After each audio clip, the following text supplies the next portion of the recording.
Story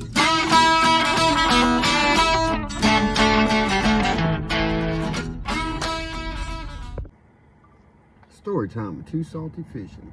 Today's story is going to be about the time I came to North Carolina with a 22-foot boat, drug it 730 miles, and basically the reason why I don't bring that damn boat back up here.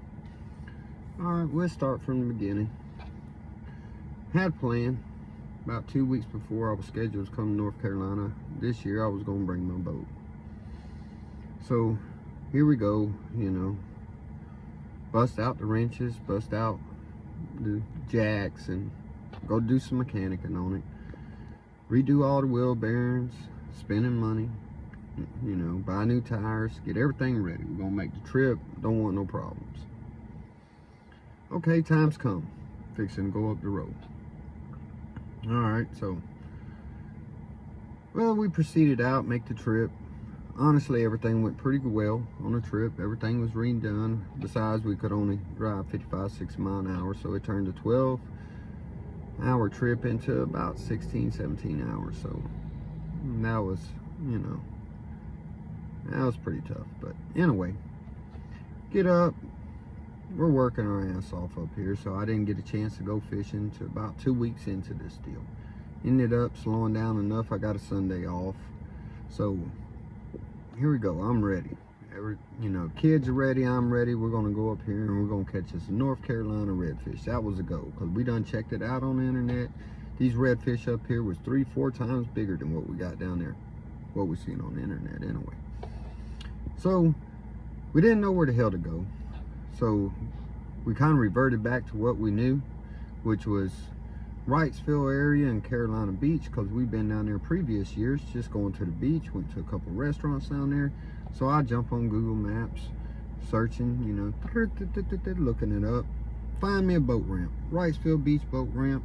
Okay, so we're set. Jump up 5:30 in the morning, got the boat hooked up, you know, stop by the grocery store, grab sandwiches, grab this, grab that, you know, fairly quick on the way up there. But we made it there, I'd say 8 o'clock. Just say 8 o'clock. You know, wasn't no problems. Found the boat ramp, went around, checked it out, backed up the boat, you know, unstrapped the boat, put the plug in, backed up the boat, went into the, backed it in the water. Wife, kids jumped in the boat. Here we go. We're setting out to go fishing. Well, actually not fishing. We didn't purchase no license, didn't have time to get that. So we're gonna go do some scouting. That's what we're gonna do. We just wanna see the place, get our head wrapped around it, you know, kind of know what we're getting ourselves into. The next trip, we'll do some fishing.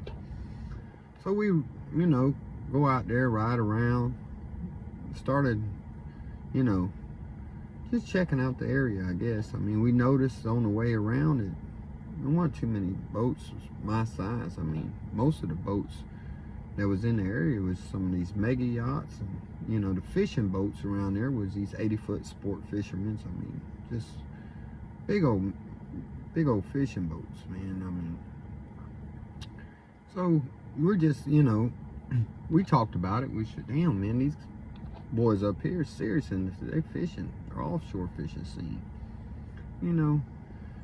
So here we go. We work around and we ran down the intercoastal, kind of got that thing figured out in the area we was, within a couple miles of the dock. We had one side of it was lined up with houses, and the docks would, you know, reach all the way out to the intercoastal. And we said, well, you know, we could do some dock fishing over here. And the other side of it had a lot of these salt marshes that, you know, which was basically little creeks that winded out through these flats, and it had grass out there. So we said, well, you know, you can fish on this side, dock fish over here, you could do salt marshes. And it was, you know, got to notice, and it wasn't a lot of inshore. It looked like most of it, everybody was going out this inlets or something and going offshore. So we looked around and checked the weather. Weather was, it looked pretty good. I mean, there wasn't really no wind and nothing coming through. Not any significant wind in a way. It might have been 5, 10 knots, something like that. So we decided, you know, plug in the GPS, we're going to find an inlet. So we located a couple inlets. There was one up north of us. It was about, I don't know, maybe 6 or 7 miles. And there was one down south of us off the intercoastal that was maybe 3-4 miles, something like that. So we decided we was going to run to the one south of us first, just check that one out. So here we go, we hauled ass down, you know, started wiggling through one of these channels or something, working our way to the inlet. And the closer we got to the inlet, the bigger the boats got. When we arrived at the inlet, there was a Coast Guard station on the left of us, and there was some sandbars on the right, which I looked over at the sandbars and looked at Coast Guard station, which what it hit me in my mind at the moment, damn, Coast Guards are serious up here too, because, you know, their boats are just 2 to 3 times bigger than what we used to seeing down in Fort Myers area and Naples, Southwest Florida. They didn't have outboards on them, they had inboards. These were, you know, not ships yet, but they was getting to be 50, 60 foot, just like the sport fishermen. I was thinking, damn, you know. Well, I looked on the depth finder as we were riding around, and I noticed that we was riding around in, you know, 25, 30, 40 foot of water in the channel. And I said, well, I guess they could use bigger boats here, and it's dual purpose in case it gets, storm comes up, they could get offshore, you know. All in all, maybe what works for them. So we rolled by the sandbar, and I didn't see nobody going out the inlet. And finally we hung around in that area for, you know, a little while, and here comes a Coast Guard cutter, and he was going to go through the inlet. And I looked up and I said, you know, this is a, I don't know if you know, the audience knows what a Coast Guard cutter, or some of them don't, but it's a fucking ship. It's what it is. So here I go, I jump behind this Coast Guard cutter. I keep it back about 500 yards or so, and I go to following him out, and he just putting along real slow, not throwing no wakes off, not doing anything. So the wife's fixing sandwiches. By now it's close to lunchtime, and we're hungry. I don't know what time it is. She's fixing sandwiches, and you know, the kids are sitting there talking and saying, oh, you think we're going to see dolphins like we see in Florida, and what we're going to see out here. And you know, the youngest one said he's seen some of these videos where they're catching sailfish. He's thinking about sailfish, just offshore fishing. I'm just thinking about we're going to go through the inlet and ride up down the beach a little bit, you know, come back home. We're going to call it a day here fairly shortly. So we get to going through this inlet, and there's Yetis on both sides of it following this Coast Guard cutter. And as we're cruising along, I start to feel, you know, some rollers come in, which is smaller waves that's not real steep, and the boat goes, you know, bobbing up and down a little bit. And so nothing I'm not used to. We've been there before. And we keep traveling, and very shortly afterwards, that Coast Guard cutter goes a-rocking up there in front of us, and here it comes. I mean, now you're starting to get waves. We're in the inlet now, and he's just kind of putted through it, but his damn ship, and we're in these waves, and she dropped sandwiches. Shit's getting scattered everywhere. I mean, it wasn't a bright idea to be making a sandwich, but I didn't want to tell her. I knew that we had a possibility of getting something rough. I didn't think it was going to be that extreme. So all in all, got the boat, you know, waited for the waves to get in the center of one of these two waves, and got it spent around and got us back out of there. Wasn't real close call or nothing like that, but I mean, it was rougher than what we wanted to be in. We got out of there, and you know, she's pissed off. The kids' sandwiches all over the floor. We get it cleaned up, get back down towards the intercoastal out to where it was rough at, get everything cleaned up. She, you know, I pull over to the sandbar where she can make sandwiches, because now she don't even want me driving because boats are around, whatever. She just pissed because the sandwich went all mustard, ketchup, whatever. It went everywhere. So, you know, get buckets of water, clean everything up, got everything fucking clean. Now we ate the sandwiches. Now we kind of just cruised on. The rest of the day was fine. We just cruised the intercoastal, went around and figured out that, you know, we're not going to go through these inlets up here. And we went back home. Fairly decent trip. That was the first trip that we went on. And so I guess fast forward probably 2 weeks later, a week, something like that. Probably 2 weeks, I think, what it was for the second trip that we made. Well, on the second trip, you know, my mother-in-law and my wife's family's from here, so her mother and her sisters, they wanted to go. They live in this area. They never been on a boat in the water around this area. They have done it with us in Florida, but not up here. So she invited them, and okay, everybody come, hung out the house, stayed the night, and well, we got up, and it was, you know, a couple hours later than the previous week that we went. So I'd say we got out of there, maybe out of the house around 10 a.m., something like that on this Sunday. And so, you know, now we got 2 cars full and headed to Wrightsville Beach. On the way over there, I noticed traffic was, you know, quite a bit more heavy than it was the previous week that we went. So here we are. We made it to the boat ramp, and as we're pulling into where the boat ramp is in the parking lot, I noticed that there was I don't know, 12, 14 boats lined up there. A whole bunch of people out there talking. So I mean, I pulled up there, unstrapped the boat, got ready because nobody was backing their boat in. Didn't, just figured they was waiting on something. They're all going to get together as a crew, go out to the sandbar, because I seen them hanging out at the sandbar the last time I've been out here, and that was my thoughts. So I kind of pulled up around them and unstrapped the boat, loaded all the shit in the boat. Now we got barbecue grills because mother-in-law's here, all this other stuff. We're going to go do some sandbarring. We're going to go do some fishing. So we pull up, and she ends up, as soon as she got there, she hit a little parking space because they had some for where the boats was parking at, some for normal cars. She got a parking space, unloaded all the stuff. I'm not paying attention to shit. I'm just ready to get to the boat ramp. We got everything up, go down there, drop the boat, you know, like clockwork, like any other time that I've been to a boat ramp. Never had this experience yet. But I dropped the boat, pulled the trailer out the water, truck out the water, proceed to going through where the parking is for where you park your trailer and your truck. And I go down one aisle, no parking. All right, so I come back up. Still, it ain't dawned on me. I go down the next aisle, no parking. Next aisle, no parking. So I work my way around where these guys are. And by now, you know, it hit in my brain that all these guys are waiting on a damn parking space to put their boat. That's why they're lined up here, because I noticed one guy come out. He was pulling his boat up, and the other guy started getting to his truck. So now I know the damn routine.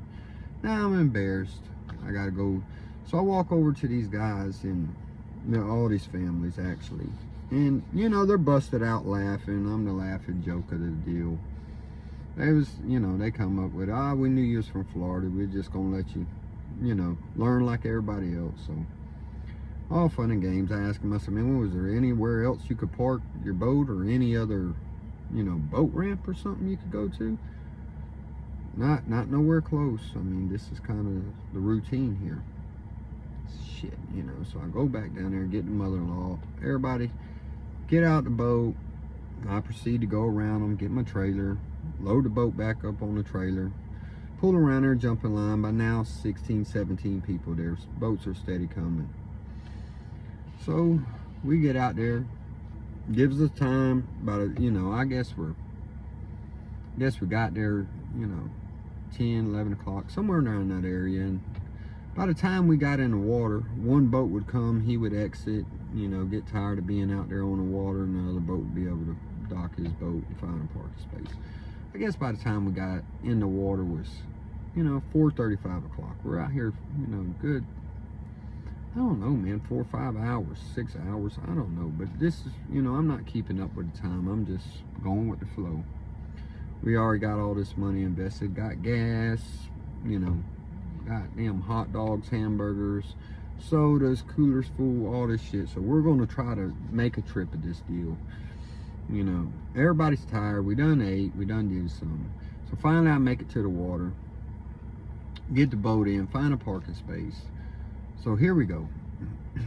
I said, you know, fuck the sandbar deal. We done ate, we sandbarred enough at the parking lot. We're going straight to do some fishing now. So first thought was in my mind, let's hit these docks. That's the, you know, closest thing to us. We'll start picking through these docks, see if we could catch us something. So we haul ass down, start seeing some docks that look a little bit, you know, like they got some potential. Tried a few docks in that area, which was in the no wake zone at the time, and it's just a lot of traffic, a lot of boat traffic. Wasn't real big wakes because they couldn't go fast, but it's just kind of, you know, the current was ripping through there, and it's just, it was too much to be in people's way. Everybody was partying, so decided, well, we're going to head down to where that inlet is. I could remember some, you know, docks down in that way. So we haul ass 2-3 miles, 4 miles, whatever it is, down to the inlet and start fishing these docks. Well, time we got set up, another thing, I'm just so excited to go fishing, I didn't think about all these mega yachts that goes out this inlet hauling ass, because there's no, you know, speed limit where you go down there. So we get out there, and I go to pitching up under the docks, the boys pitching under the docks, mother-in-law and them's listening to music, taking pictures, kind of doing their thing. And here it comes. I see it coming from, you know, the horizon down there. 2 or 3 of these fucking mega yachts, and they're hauling ass, and I'm thinking, this is gonna fucking suck. So here I go, pick up the trolling motor, shut the trolling motor off, pick it up, lower down, tell everybody to get sit down, crank up the big motor, get the nose to the wake, and just gonna ride it out. And, you know, and there we are, you know, 2, 3, 4 foot waves coming in at you. I mean, it's a bumpy trip, not dangerous, but you just, you know, you had to stop fishing to take care of this situation. So this happens, starting to happen quite often. We couldn't even really fish. Every time we would think about fishing, another one of these sport fishermen, you know, mega yachts, Coast Guard cutter, ship, something would come by down this intercoastal that we had to, you know, stop fishing and get the boat turned around where we didn't capsize. So decided to pick up, make a move. And I mean, we, I guess, took a ride, 1.5 miles, 2 miles down there, and well, I started seeing these grass flats, and they had these little creeks that ran up in there. It just looked like you could catch some fish in there. And there was a couple guys down in that deal with some flats boats, not flats boats, it was kayaks, I'm sorry. It was a kayak. There was a couple of them over there, and you know, I noticed what they did. They had brought their boat down there, and I guess they carried the kayak, what it looked like. Apparently they carried the kayak and put it down there. So I said, damn, bingo, that's where the fishing is, that's how you fish here. So I go down there, and I pull up, and right when you enter this place, there was a little sandbar that went across there. I guess it's 1.5 feet deep, something, maybe 2 foot. Wasn't real deep, but all I did is tilted the big motor up and put it right on across. All right, now we're in the fishing. We start pitching up around these grass and some of the peaks and where it goes, and didn't catch really shit. We end up catching a couple lizard fish. I think, you know, my son caught a trout or something, but nothing significant. So by now it's starting to get closer to dark, and we are ending up going to pulling down to try to get out. We worked our way. We thought we could get out the back of this place, but it just didn't work out.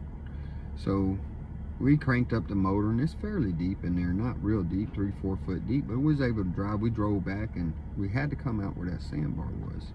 Well, with everything that went on that day, I really wasn't paying attention to the tide, and it was outgoing tide. Now we ain't got no way to get across this fucking sandbar.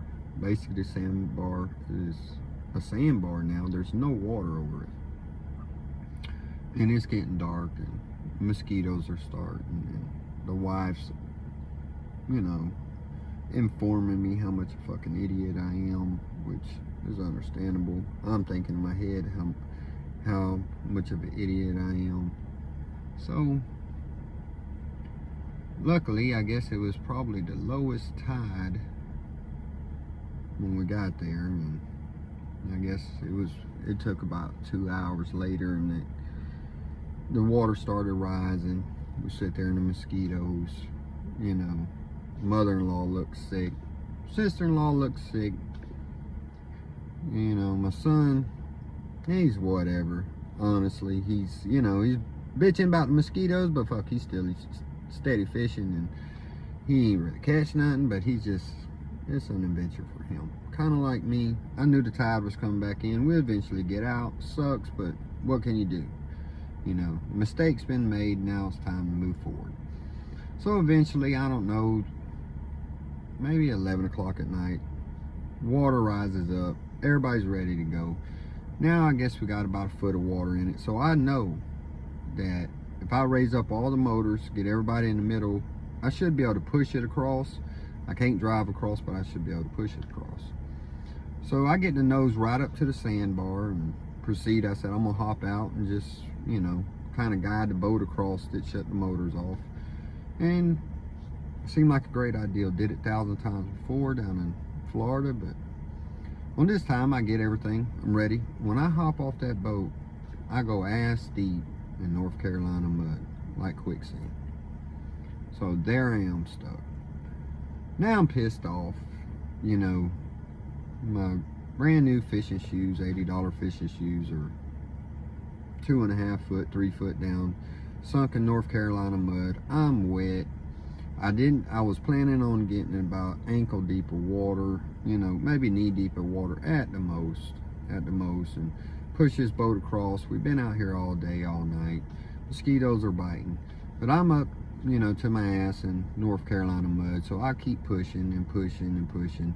I hang to it. I wasn't going to give up, and I finally got this boat across there. The mother-in-law, the old lady, everybody had to grab my arms, help me, you know, get unsunk in the quicksand, and got back in the boat, you know, and we proceed to make it back to the dock, head home. Man, trip home was miserable. You got sand in your ass, you know, your junk's getting raw, you know. I did, lucky enough, all the shit my old lady brought that I bitched about, she did have me a change of clothes, so I stopped by one of the stores on the way home, ended up changing clothes, and I mean, I didn't get to wash the ass all full of sand, but the trip was a little bit better not being soaking wet. So we made it home, and that was the 2 trips I made, the first 2 trips I made, and I go ahead and get it out the way, because the second trip I made, I didn't have all them problems. I knew where I was at, knew what to do, what not to do, but really never caught no significant fish. So here we go again. I get my vacation, got some time off. We was up here 8 weeks, 730 miles back. Trip back was about the same as the trip up here. You know, it took quite a bit of time to get back, and that's why I decided not to bring the boat up here. Just, to me, it wasn't worth it. But now that I'm up here not being able to fish, I kind of almost regret not giving it one more shot. But that's how fishing goes, ain't it? All right, well, y'all have a great time, and hope you enjoyed the video. It's kind of stretched out long, but I have a whole bunch of stories, and if y'all like to hear some more of them, this one was just a North Carolina story. I have a lot more about showing you different boats that I bought, some of the problems that I ran through along the way, and some of the good times, some of the bad, and maybe some of the stories will help you decide where you could purchase a boat and what you need it for, because I didn't have much guidance along the way. Some of these boats that I bought back in the day was all pre-internet stuff, so you just kind of word of mouth for what you needed. And I went from the freshwater world to the saltwater world, so I didn't have no clue, and nobody that I knew in the area or was real good friends with did any saltwater fishing, so I had to learn it all on my own. So I hope you enjoy. See you next video. Too Salty Fishing.